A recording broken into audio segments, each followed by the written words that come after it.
Welcome back. ગાંધીનગરથી મહત્વના સમાચાર. કામકાજ સલાહકાર સમિતિની બેઠક મળી છે. સીએમ ભૂપેન્દ્ર પટેલ અને ડેપ્યુટી સીએમ હર્ષ સંઘવી હાજર રહ્યા.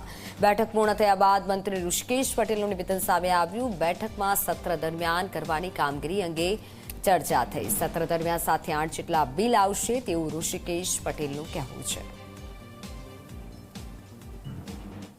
નક્કી થયા મુજબ કામકાજ સલાહકાર સમિતિની કોઈ પણ ચર્ચા બહાર ન થઈ શકે અને આદરણીય અધ્યક્ષશ્રી એ કામકાજ સમિતિની તમામ વિગતો ગૃહ શરૂ થાય એ વખતે ધ્યાને ગૃહના મૂકવાના જ છે. કેટલા બિલો આવશે?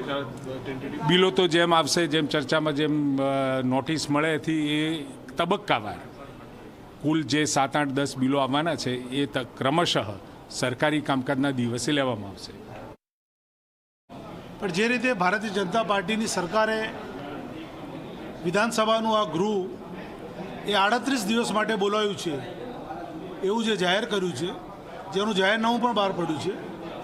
પણ આ વિધાનસભાનું આ જે સત્ર છે એ 38 દિવસમાં 23 દિવસ જ ફક્ત મળવાનું છે.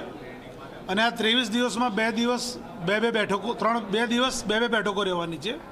અને 15 દિવસ એ જાહેર રજાઓ કે અન્ય રજાઓના લીધે બંધ રહેવાનું છે. એટલે વિધાનસભા ગૃહનું આ સત્ર એ ફક્ત 23 દિવસ માટે જ મળવાનું છે કે જેનું જાહેરનામું, જેનું પ્રસિદ્ધિ ઓલરેડી થઈ ગયેલી છે.